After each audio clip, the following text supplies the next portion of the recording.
Good morning. So I came out here to the side of the mountain. We'll see if the rain holds out. It was raining before. I'll show you where I'm at. So I'm sitting here. I'm looking over the view. It's getting close to 7 probably in the morning. So I kind of want to tell the story about yesterday so this was going to be a twin flame update. So over this weekend, I've been kind of by myself.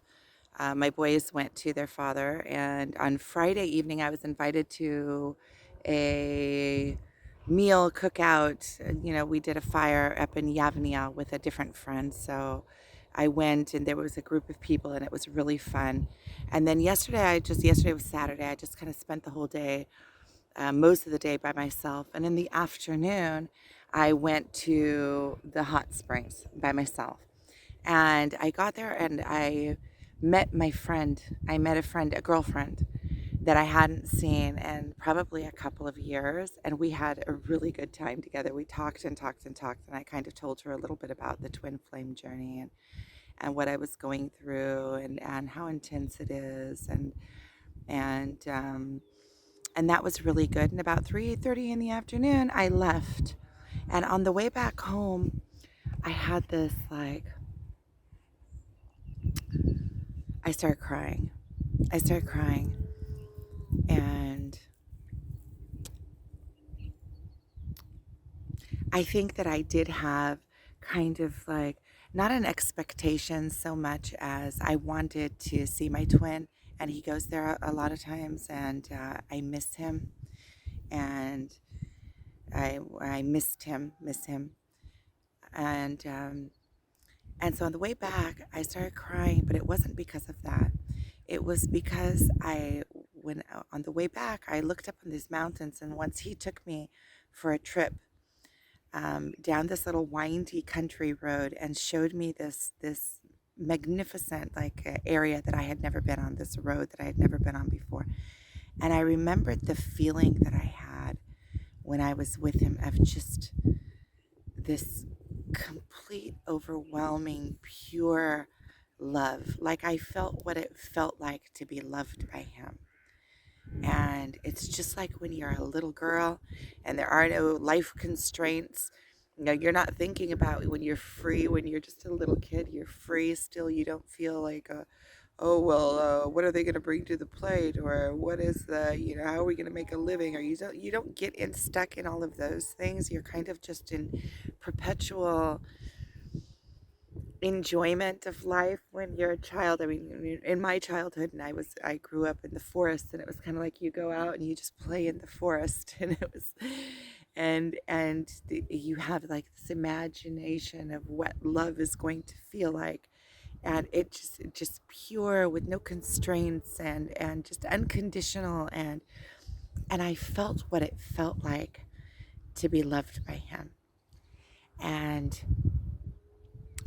and I had this overwhelming feeling of loss of and then I started thinking about this journey and why we get so stuck in the loops and not letting go is because we feel that total tender,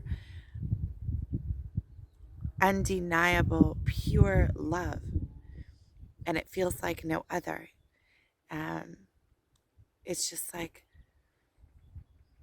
the warmest, sweetest feeling that there could be. And it doesn't matter, the whole world could fall apart around you. And when you feel that love, it doesn't matter. And I know that's the love that I'm supposed to give myself and whatever, but we are also in this human experience. And this human experience is that, in the human experience, you have to go through the human experience in order to get to the higher realms. That's all part of it, finding a balance in between this and that and bringing those emotions into this physical experience. So as long as I can feel those emotions, I can connect to them and I can know what it feels like. It gives me an anchor. It's like, what does it look like? What does it feel like? I felt it yesterday, and I just cried and cried and cried on my way home. And so then I get home, right? I go to the supermarket, I get a couple things, I got over it, I got home, I took a shower. As soon as I get out of the shower, my my twin all of a sudden shows up live. Like when I have friends on Facebook that go live, it shows up on my screen. And so I go in and it's him live on his way to the hot springs, right? And I had just gotten home from the hot springs, right? And so he, and then he pulls me up live on Facebook and asks me, "Are you coming?" Of course, I was already on my way. I was already ahead of that. I was, you get home,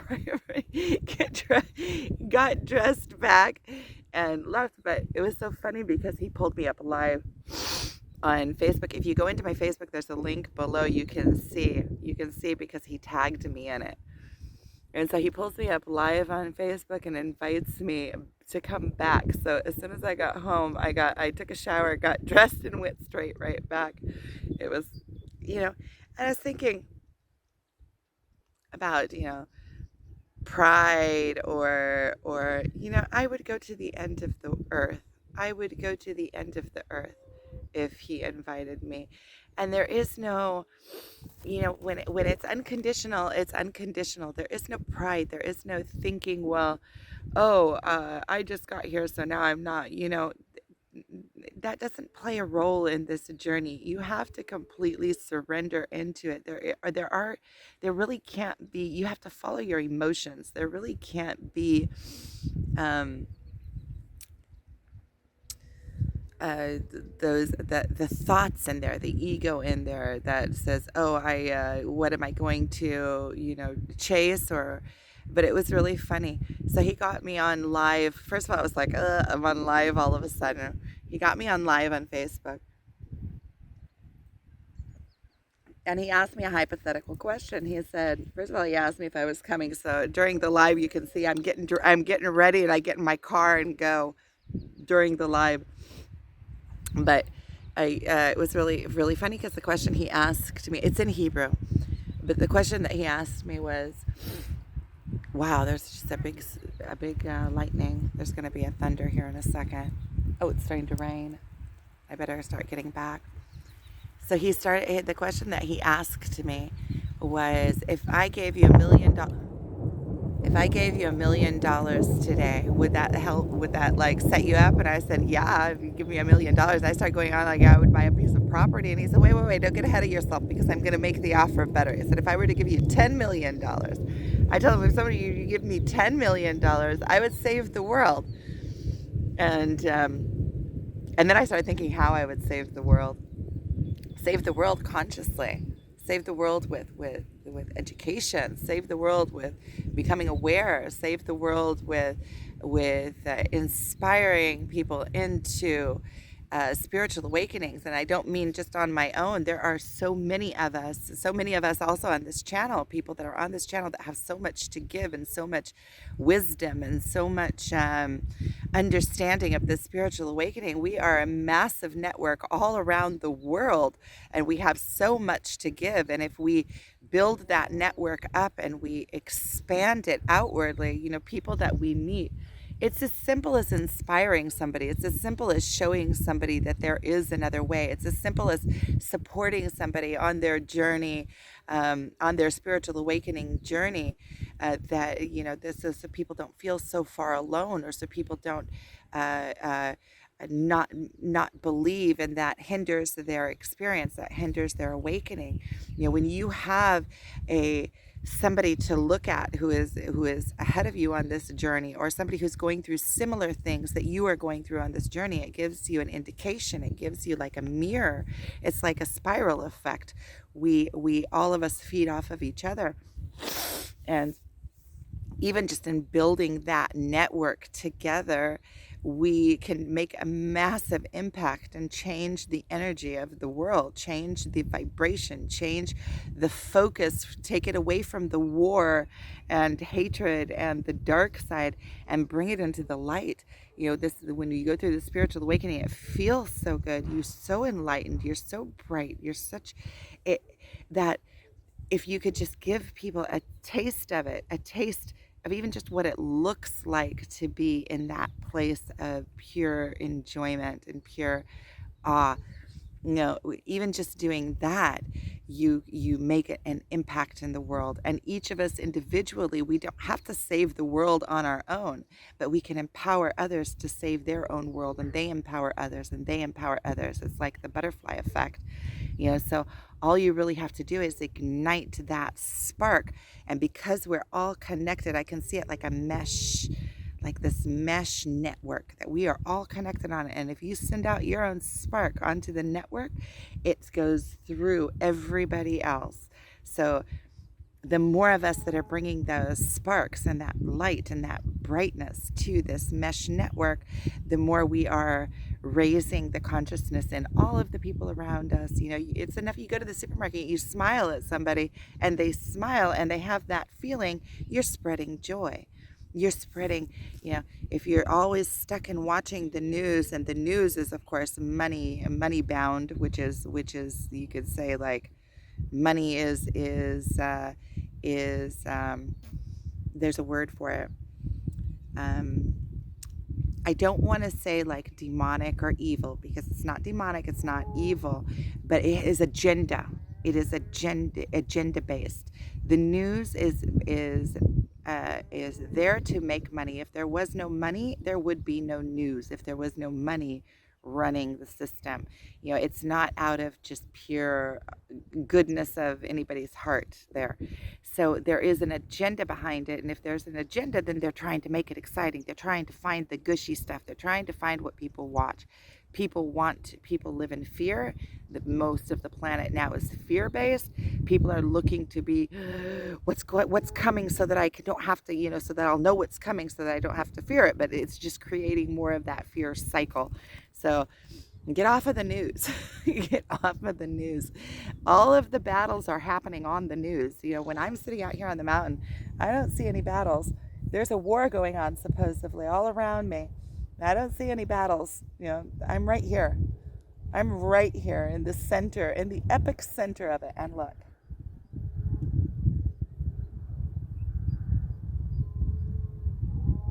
You hear the cows?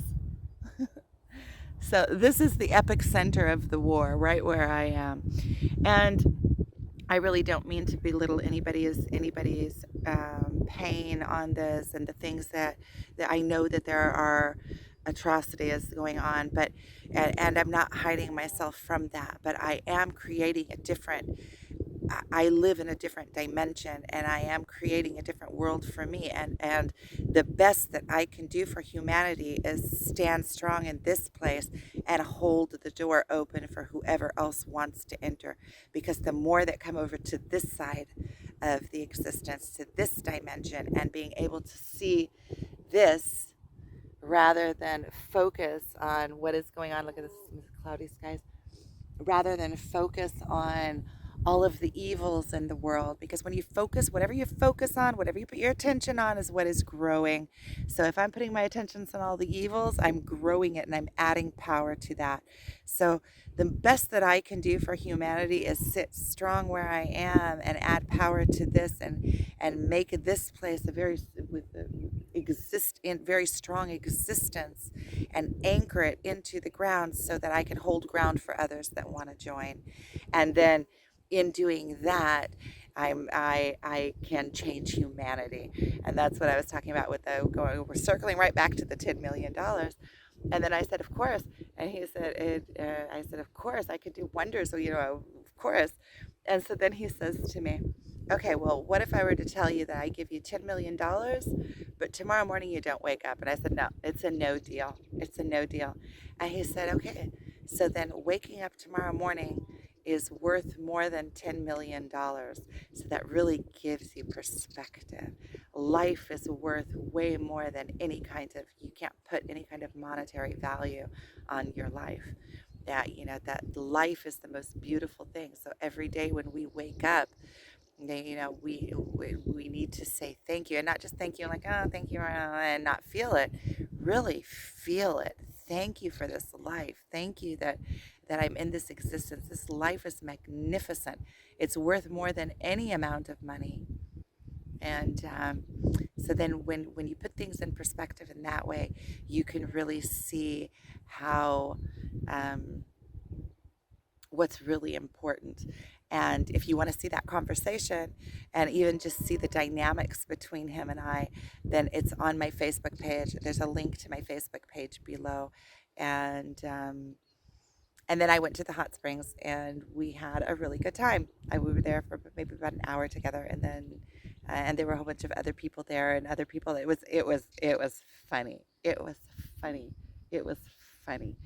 He I don't know, he is like a magnet. He's like a magnet. First of all, like a magnet to women. It was hilarious. It was hilarious when we were there. It's just whenever you're around him, the things that you see, it's already I'm used to it. I'm used to seeing what I see when I'm with him, but when you really sit up and you watch the scene, what happens around him, it's just funny. It's just funny. Women are just like drawn to him. Okay, so I'm gonna go ahead and I'm talking about like a woman taking off her clothes and then walking right in front of him, or another woman sitting right in front of him, facing him, and never. I can't even say it. It's just too funny. It's just too funny. Okay, so if you want to see this dynamics, you can see I'm going to get back and get my son off to school. So this was fun. So that's a twin flame update. And what I want to just circle back to what I was saying about when I was crying. So an understanding that I had there on why it's so hard for us to let go and why we get stuck in these loops with our twin is because once you feel that kind of love, that kind of unconditional, it's like the sweetest, deepest, most affectionate, the kind of love that you dreamt of when you were a little girl before you had all the constraints of, oh, is this going to be a good partner? Is he going to support me? Is it going to, all of the things that go on top of it. It's like the sweetest kind of love. And once you feel that, it's like you don't want to let it go. You can't let it go. It becomes like your heart when you go into separation, the pain is so intense because of how intense the love felt. And so you have a hard time, first of all, accepting even that you're in separation. Like, how could it be? How could you feel that and then go into separation? It, first of all, trying to even wrap your mind around it, and how could that be real even? It feels surreal to be that deeply connected with somebody telepathically and feeling them and in love and feeling their love towards you in that way, and then all of a sudden you're in separation. It's like it's mind-boggling. It's like mind-bending. It's like a paradox. It doesn't feel right. And so the first initial shock of it is disbelief. How could it be? And then you also have the immense feeling of loss. Like, how could this person love me so much and then you lose them? And I love them, and how could you lose them? And then you start thinking about, well, the gift of all gifts is giving yourself to yourself. Like with the loss of him, it's like a paradox.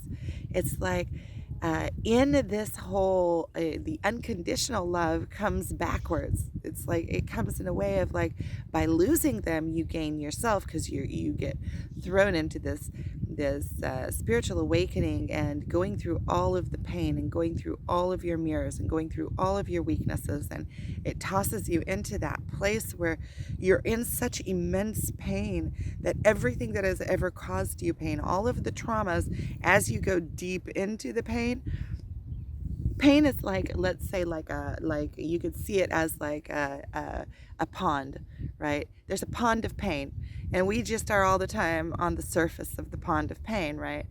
But then when you have something that comes in that makes you go deep into the pain, right? With a pond, let's say the depth of the pond is the depth of the pain.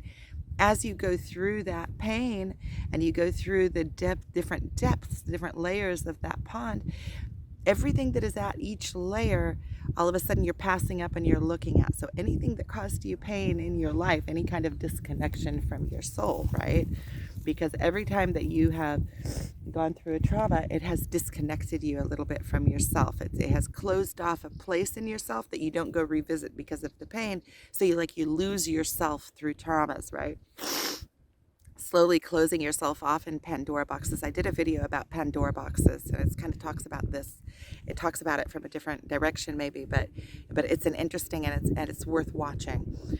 And so, as you go down into the depths of this pond, you're passing through all the layers of crud that were on the way, right? All the layers of pain as you go through it, and so everything that has ever caused you pain comes up, and you're forced to deal with it. And the pain of anything that you have gone through is not in comparison. And I know that there are a lot of people that have been through immense traumas. That's why this twin flame journey is so healing, because the pain of the journey wakes up all of that other pain within you, and you're kind of forced to go through all of the pain that you have ever felt in your life, and all of those Pandora boxes as you go through the layers and as you go down. And the stronger you can become and the more you can embrace that pain, it's like holding your nose.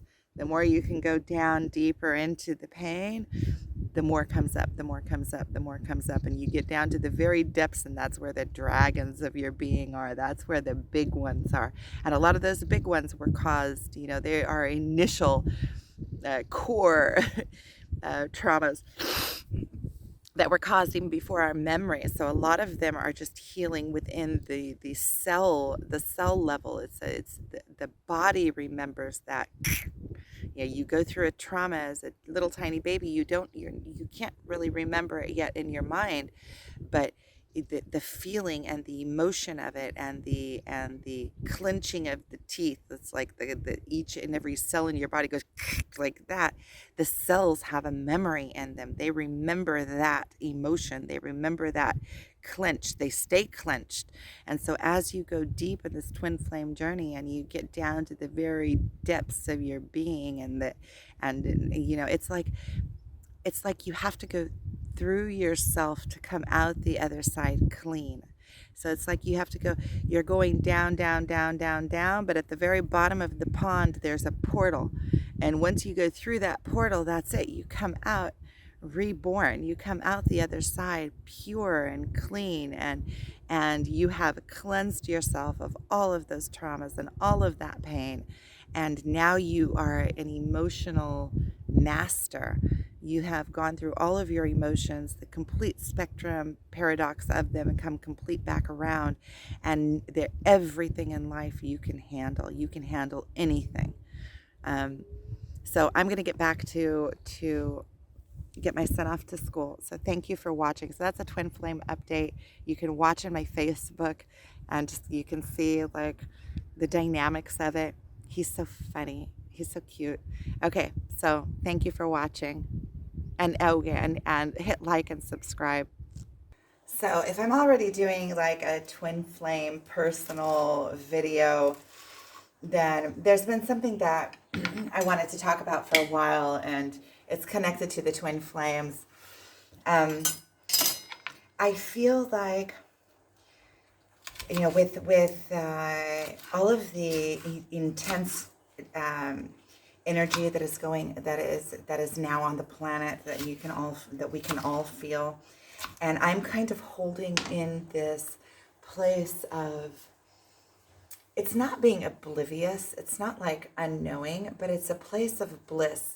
It's like I'm in this other dimension and I'm able to, within this dimension, go through all of the intense emotions of the twin flame journey. It's like, um, it's like what I feel is like my masculine, the divine masculine counterpart, is holding this space for me.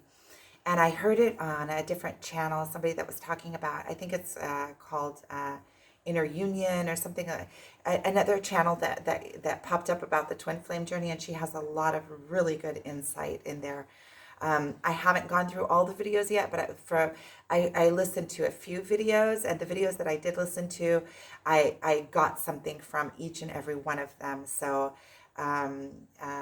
I don't remember the name exactly of her channel. If I remember, I'll put it below. But I imagine if you're on this twin flame journey, she's probably popped up on your feed as well. And what she was talking about is that the masculine kind of creates, I don't remember exactly how she put it, but it was in that video about the roles of the divine masculine, and something there really struck me as so true. I feel like I am in this bubble, and that I am in this bubble, and I am dealing with all of the emotions of this. I am alchemizing all of the emotions. I am dealing with past traumas and the pain, and I am the one that is purging. And I feel like he's kind of holding that space for me.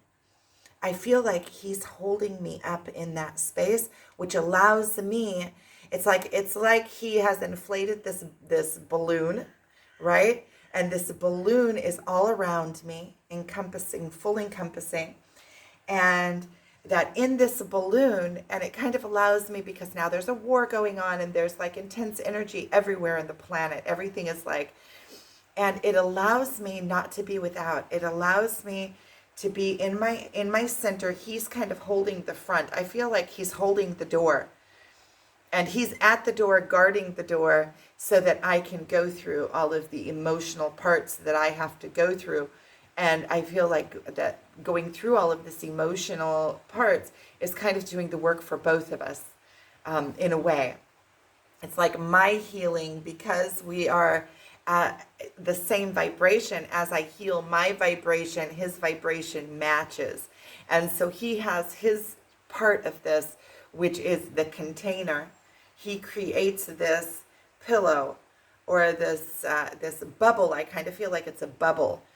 I kind of feel like he created this world, this bubble, that inside of this world there's complete quiet from the outside. The outside doesn't touch me. It's like there's a war going on, and I know, I'm not oblivious. I said it in the video before, and that's going to be attached to this anyway, so it doesn't matter.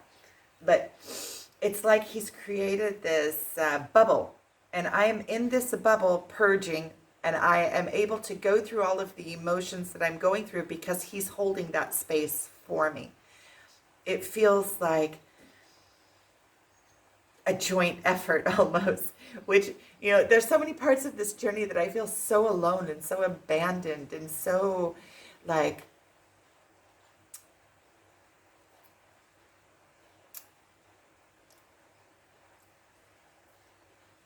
alone and abandoned. Those are the words.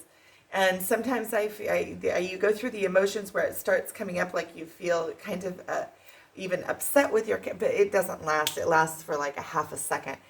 Because what I'm realizing is this unconditional love, the biggest gift of all, is the giving me to myself.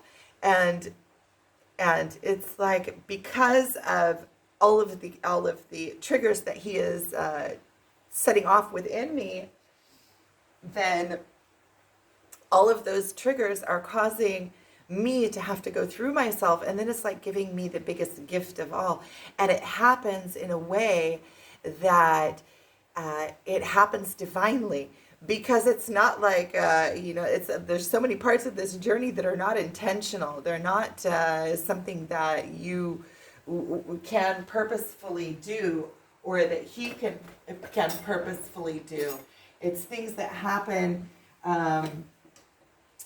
inherently because of whatever the situation is. This is got. This is got. It's a plant that grows here, and I'm making a tea out of it, and it helps with focus. It helps with focus. It's a natural remedy. I don't know what it's called in English. In Hebrew, it's called gat. And so I'm making a tea. I also put some little flowers in there and some Louisa.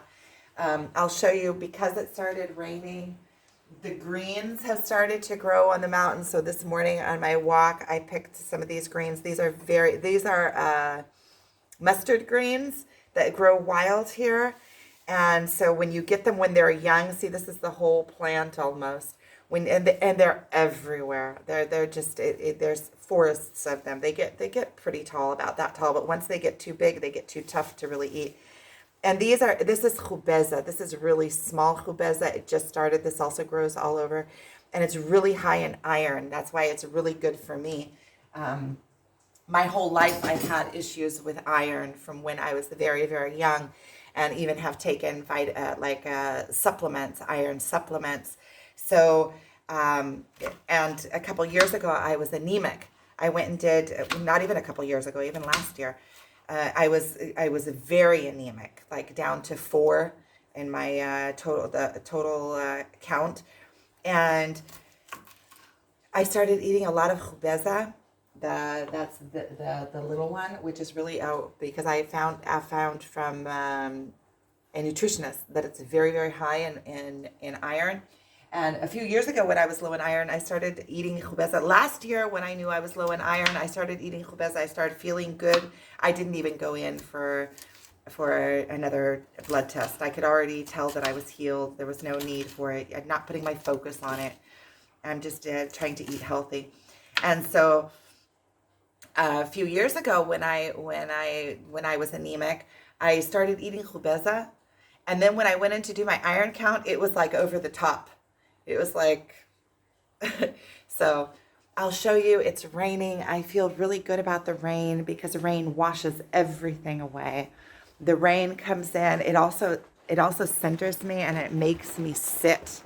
It makes me have to like sit at home and sit in my life. So I'm kind of going to get the house done. It makes me relax. There's nowhere to run to. There's nothing for me to do but just to be here. So I'm putting myself into my life. I'm just going to show you.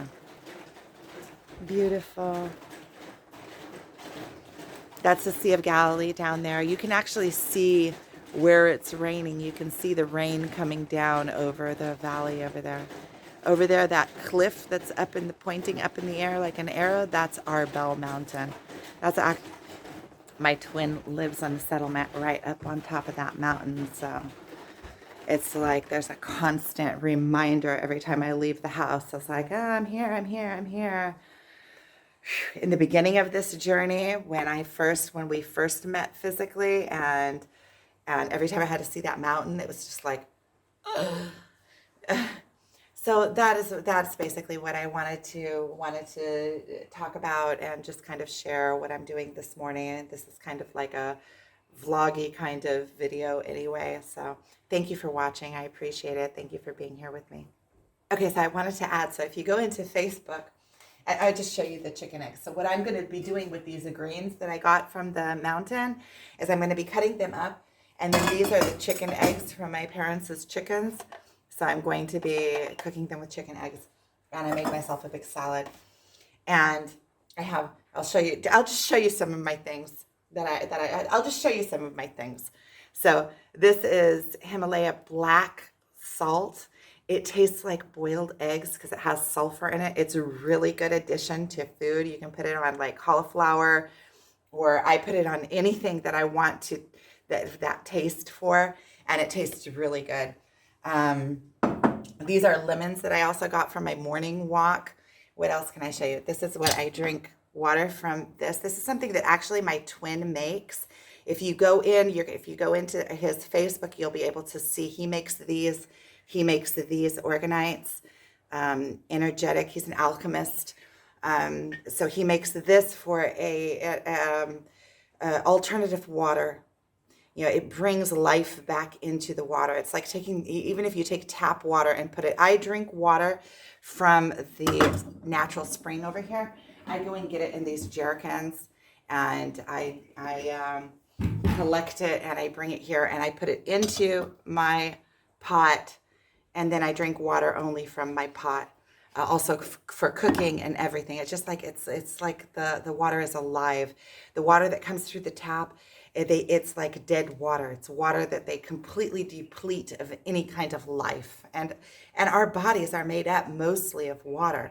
And so when you put it back into the earth, at least in vibration, even if it's tap water, the vibration of the earth comes back into the water. So it's like you're livening the water up. You can also put crystals in there. I have a little piece of silver in there, just a trinket. And silver also takes care of like bacteria, or like if the water has been sitting. So it also adds vibrance to the water. What else can I show you? Olives. These are the olives that I picked. I made a video of me picking the olives over there by the hot springs, but these are the olives that I picked. So they've been sitting here for a couple of weeks. Actually, I'm going to try them pretty soon. I think it's about time. What else can I show you? Okay, I'll show you my smudge stick. This is my smudge. This one actually my twin made. It was about like this long when I got it. So I'm at the very end. So now I'm skimping on it. But I have more that are hanging on the wall over there, that probably 2 of them are dried, and one I just made the other day. I can show you. Made out of Marva. See, these 2 here are made out of what I find on the side of the mountain. It's natural, wild, what is it called? I don't remember. Anyway, it doesn't matter. If you know. So you can look up smudge sticks and see what they're made of. And that one I actually made from, I went and got from there's lavender in it and also malva in it. And that one I just made the other day. I picked the greens for it. Okay, I'll show you what I use as face cream. Is an oil that I make, and it has all sorts of, it also has, it's based on, it smells really good. It's based on coconut oil, because coconut oil is a really light oil. It's good for the skin. It's antibacterial, and it's natural. And then inside I have, I don't even remember what that is called, but if you look at it, you can see what it is, kind of. It's like oren. It's a cypress, maybe, some kind of cypress. And then I have also frankincense in there, and all sorts of other goodies in there. So I think that's all I'll show you. Maybe I can show you, I can show you my collection of rocks. So this is a rock that I found that looks like a house, and it was so symbolic for me. I thought, okay, I'm taking that. That's going to bring me my house that I want. This, my twin gave me. My twin gave me this. It's 2 rocks, different types, completely merged together. Isn't that symbolic? It's like 2 rocks that have merged. There's no way to bring them apart. Let's see what else I have up here to show you. That's not interesting. I had a whole bunch of hearts up here. Okay, here. Heart rocks. Heart rocks that I find. I always collect heart rocks that I find. And so there's so many here. Okay, I don't want this to get too long and boring, so I'm gonna go ahead and I'm trying to think if there's anything else I can just show, like lifestyle. I'm rooting different plants that I find. You put them in water. I put the sock over this so that it'll be like dark in there for the rooting. And look at the nice roots on this. It grew all those roots from a plant. And this one also is a plant that I found that I like. I need to start taking care of my plants. My plants are.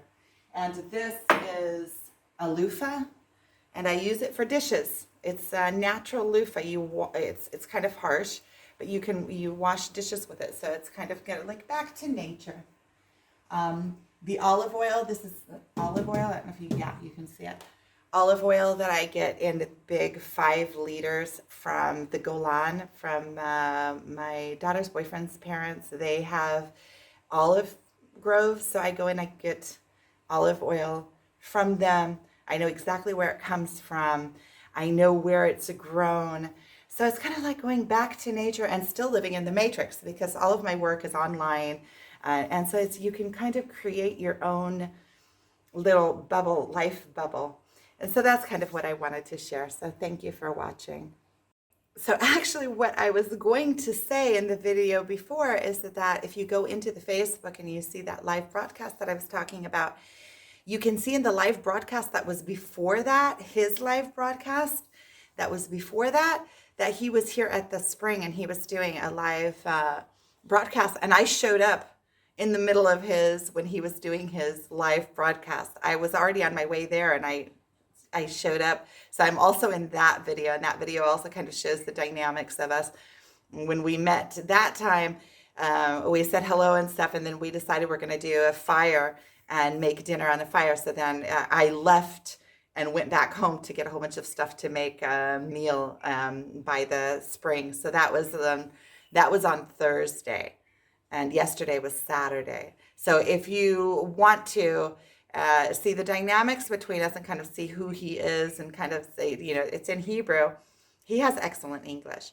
It was in Hebrew, but you can also see the both of us in the previous broadcast as well. Kind of whoever's interested in seeing on the twin flame journey, the actual journey, the actual meetings of us. And we don't set up these meetings. These meetings just kind of, yesterday was kind of a new era, kind of, we're going into a new era, I guess, of friendship. I appreciate his friendship. So I just wanted to tell you that. So just another addition onto what I was talking about before, and I'm still making my breakfast. I'll just show you. That's what my breakfast looks like. And now I'm making tahina. Tahina is made out of sesame seeds. I just wanted to add on to this because I was talking about this, and I said that it's one of the things that my twin makes. He works alongside, and this is interesting because of the times that we are in now.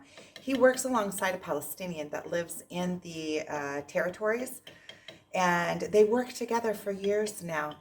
And the Palestinian that makes these pots, and he, by selling these pots, he helps support that Palestinian.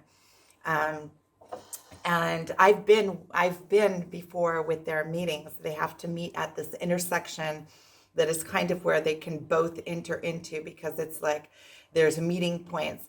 And I've seen the interactions. And the man that lives in the territories, he's a wonderful Palestinian man. Just a really nice guy, respectful. He brings, the couple times that we were there, he brought things that he grows in his field. So like he brought fruit. He brought some, not dates, figs, big, nice figs. And it's just a really nice transaction. And the Palestinian man that makes this has been in his family business and they have been in that same place where he still makes these pots and still has the quarry where they dig the ground from. And they've been there for 300 years. On my twin's website, he has videos. If you go into his Facebook, you can get to his website and you can see he has videos of how these pots are made.